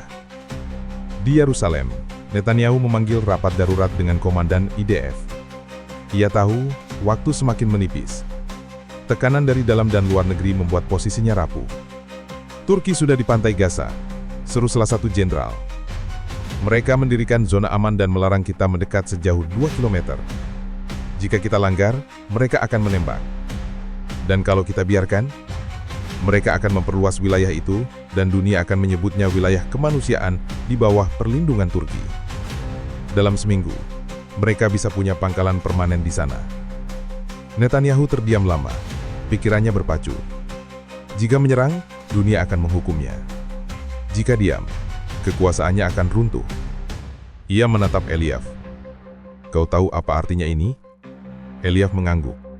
"Kita kalah. Bukan di medan perang, tapi di hati manusia." Netanyahu menatap tajam tapi tidak membantah. Ia tahu, Eliav benar. Beberapa hari berlalu, suasana global berubah total. Dukungan terhadap Israel menurun tajam. Sebaliknya, Turki dipuji karena keberaniannya menghadapi blok besar tanpa menumpahkan darah secara langsung. Namun di balik semua itu, sebuah rahasia besar terungkap di markas Mossad. Sistem keamanan internal mereka dibobol. File rahasia tentang operasi rahasia Ashkelon Shadow, serangan drone terhadap kapal bantuan Turki, tersebar di dunia maya. Dan yang lebih mengejutkan, pelakunya bukan agen luar, melainkan orang dalam, seseorang yang bekerja langsung di bawah perintah Netanyahu. Skandal itu meledak seperti bom politik. Media internasional menyerang dari segala arah. Kantor Netanyahu dikepung oleh protestan. Beberapa menteri mulai mengambil jarak, menyiapkan diri untuk mengundurkan diri. "Bibi," kata Eliav pelan, "kau harus mengaku. Dunia tahu, dan jika kau terus menyangkal, sejarah tidak akan memaafkanmu." Netanyahu menatapnya tajam. "Sejarah? Sejarah ditulis oleh pemenang, Eliav. Tapi kali ini, yang menang bukan senjata, tapi hati nurani." Di Ankara, suasana penuh ketegangan dan harapan. Presiden Turki menerima kabar tentang bocornya dokumen Mossad. Ia tersenyum samar, tapi tidak ada kebanggaan di matanya. Hanya kelegaan dan kesedihan yang bercampur. "Demir," katanya melalui panggilan terenkripsi, "kita tidak perlu menembak untuk menang. Dunia sudah melihat siapa sebenarnya yang memicu penderitaan itu. Pastikan pasukan tetap disiplin, jangan balas dendam. Kita datang bukan untuk itu." "Baik, Yang Mulia. Tapi izinkan saya bertanya satu hal. Apakah Anda percaya perang ini benar-benar sudah berakhir?" Presiden terdiam sejenak. "Tidak, Demir. Perang ini baru saja berganti wajah." Di Gaza, Yusuf, bocah kecil yang ditemui Demir, kini dirawat di rumah sakit lapangan Turki. Ia tidak banyak berbicara, tapi setiap kali melihat bendera Turki di tenda, ia tersenyum kecil. Suatu pagi, ia berkata pelan kepada salah satu perawat, "Kalau dunia punya lebih banyak orang baik seperti mereka, mungkin langit tidak perlu gelap setiap malam." Kalimat itu terekam secara tidak sengaja oleh jurnalis yang sedang meliput, dan dalam waktu singkat tersebar di media sosial. Video Yusuf menjadi viral, dunia menangis bersama anak kecil itu. Dan untuk pertama kalinya sejak perang dimulai, rakyat Israel sendiri mulai mempertanyakan pemimpinnya. Netanyahu duduk di ruangannya sendirian. Berita tentang Yusuf muncul di televisi. Ia menatap layar itu lama, dan wajahnya perlahan melunak. "Anak kecil itu tidak tahu siapa saya, tapi dia tahu apa yang benar," katanya pelan. Eliav masuk tanpa mengetuk. "Bibi, kau harus berbicara. Dunia menunggu klarifikasi. Netanyahu berdiri perlahan. Tidak, dunia tidak butuh klarifikasi. Dunia butuh pengakuan. Ia berjalan ke jendela. Di luar, langit sore terlihat merah. Warna yang sama seperti hari ketika semuanya dimulai. Mungkin sudah waktunya untuk berhenti menjadi bayangan dari masa lalu. Eliav hanya menatap, tak berkata apapun. Ia tahu, itu bukan sekedar kalimat penyesalan. Itu tanda bahwa Netanyahu telah sampai di titik yang tak pernah ia bayangkan. Titik di mana kekuasaan, ketakutan dan ego hancur oleh satu hal yang paling sederhana di dunia, yaitu kebenaran. Malam itu, di seluruh Gaza, terdengar suara azan dari masjid yang masih berdiri. Suaranya lembut, mengalun di antara puing-puing dan tangisan. Demir berdiri di luar tenda, menatap langit yang mulai bersih dari asap. Ia berbisik pelan, bayang-bayang di langit Gaza akhirnya mulai memadam. Tapi jauh di sana, di ruang rahasia di Yerusalem, seseorang sedang menyalakan komputer, mengunggah file baru berlabel Operasi Nuh Tahap 2. Dan disitulah dunia sadar, setiap tali perdamaian mulai tumbuh. Selalu ada yang siap mematikannya. Pagi itu, Gaza terselimuti kabut tipis. Bukan kabut perang, melainkan kabut baru yang menandai awal yang berbeda. Awal yang rapuh, namun penuh harapan. Reruntuhan masih menyisakan jejak kematian, namun aroma tanah yang basah oleh hujan pagi mengingatkan bahwa kehidupan selalu bisa menemukan jalannya. Fatimah duduk di tepian puing rumahnya. Amer bermain di sampingnya dengan layang-layang lusuh. Udara dingin pagi itu menyentuh pipinya, menghapus sedikit rasa putus asa yang menempel lama. "Lihat nak," katanya lembut. "Langit hari ini lebih terang." Amer menatap langit, kemudian tersenyum. "Memang ibu, tapi kenapa rasanya berbeda?" Fatimah menarik napas panjang. Ia tidak bisa menjawab sepenuhnya. Perasaan itu lebih besar dari kata-kata. Perasaan itu adalah hasil dari bulan-bulan ketegangan, darah, air mata, dan keputusan yang tak mudah. Di Ankara, Presiden Turki duduk di ruang kerjanya yang hening. Di hadapannya, laporan terakhir operasi gabungan Turki-Israel tertata rapi. Angka korban sudah diketahui, fasilitas White Falcon hancur, dan jaringan global mereka mulai dibongkar oleh Interpol serta berbagai badan intelijen. Ia menatap layar, menandai nama-nama yang selamat dan yang gugur. "Dunia akan menulis sejarah ini dengan cara berbeda," gumamnya pelan. "Tapi kita tahu kebenaran sejati." Matanya redup, namun suara itu tegas, bahwa perang bukan soal senjata, tapi tentang hati manusia. Seorang jenderal mengetuk pintu. "Yang mulia, tim medis baru saja melaporkan adanya kontak langsung dengan warga Israel yang ingin bekerja sama di Gaza. Mereka ingin menyalurkan bantuan kemanusiaan tanpa perantara politik." Presiden tersenyum samar. "Jangan beri mereka label musuh, biarkan mereka menjadi manusia." Di Yerusalem, Netanyahu berdiri di balkon kediamannya. Udara pagi terasa segar, namun setiap tarikan nafasnya berat dengan beban masa lalu. Ia menatap berita di layar televisi. Anak-anak Gaza tertawa, relawan Turki mendistribusikan bantuan, dan beberapa warga Israel mulai menanam pohon di wilayah perbatasan sebagai simbol perdamaian. Eliav berdiri di belakangnya, diam. "Bibi, kau tahu ini belum akhir.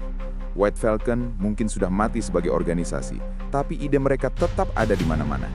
Keserakahan, ambisi, dan kebencian selalu mencari jalan." Netanyahu menunduk, menatap tangan yang dulu menekan tombol perang. "Ya Eliav, tapi setidaknya hari ini kita berhasil menahan diri. Kita membiarkan kemanusiaan menang untuk pertama kali." Ia menatap horizon. "Dan aku belajar bahwa kekuatan sejati bukan diukur oleh bom, tapi oleh keberanian untuk berubah." Eliav mengangguk, mata berkilat. Mungkin ini yang disebut penebusan. Di Gaza, Fatimah dan Amer menyaksikan kapal-kapal Turki meninggalkan pantai setelah 3 bulan operasi bantuan. Mereka tidak membawa senjata, hanya harapan dan persahabatan. Seorang anak kecil dari sisi Israel muncul di pantai seberang, tersenyum kepada Amer. Mereka hanya menatap, saling memberi isyarat damai. Tak ada kata-kata, hanya senyuman yang menyatukan dua dunia yang terpisah. Fatimah menunduk, air mata mengalir pelan. Dunia mungkin akan tetap rusak, Nak. Tapi hati manusia selalu bisa menemukan jalan kembali. Amer mengangguk, masih memegang layang-layangnya. Kalau begitu, Ibu, kita terbangkan layang-layang ini setinggi mungkin. Fatima tersenyum. Ia membantu Amer melepas layang-layang yang menembus angin pagi dan akhirnya menghilang ke cakrawala biru yang luas. Langit Gaza, untuk pertama kalinya terasa damai, meski bekas perang tetap tersisa. Sementara itu, di ruang rahasia PBB, delegasi dunia menonton siaran langsung dari Gaza. Mereka menyadari sesuatu, perang tidak lagi diukur oleh jumlah bom atau pasukan, tetapi oleh keberanian moral, kejujuran, dan kemampuan manusia untuk mengalahkan ketakutan sendiri. Dari jauh, suara anak-anak tertawa terdengar sebagai simbol baru kekuatan, bukan kekerasan, tetapi harapan yang tidak bisa dimusnahkan. Di Laut Mediterania, reruntuhan White Falcon perlahan tenggelam, menandai akhir dari permainan gelap yang hampir memicu perang global. Namun bayangan mereka tetap membayang, sebagai pengingat bahwa kedamaian selalu rapuh, dan manusia selalu harus memilih antara kegelapan dan cahaya. Netanyahu mengirim pesan pribadi ke Presiden Turki. Hari ini kita menulis sejarah. Semoga dunia belajar bahwa langit tidak pernah dimiliki oleh satu pihak saja. Presiden Turki membalas dengan singkat. Langit tidak bisa diwarnai oleh kebencian. Terima kasih Benjamin, karena belajar bersama kami. Di Gaza, Fatima menatap langit yang kini cerah. Amer berlari ke arah ibunya. Wajahnya berseri. Lihat Ibu, layang-layangku sampai ke bintang. Fatima menatap langit luas itu, tersenyum, dan berkata pelan. Mungkin Nak, langit ini memang tidak pernah sama lagi. Tapi untuk pertama kalinya, ia terasa milik semua orang. Dan di horizon, burung-burung terbang bebas, menandakan bahwa meski dunia berubah, ada sesuatu yang tetap. Cahaya, harapan, dan keberanian untuk memperbaiki apa yang telah hancur. Langit Gaza tidak pernah sama lagi. Tapi bagi yang selamat, bagi yang masih berani berharap, itu adalah langit baru yang menjanjikan.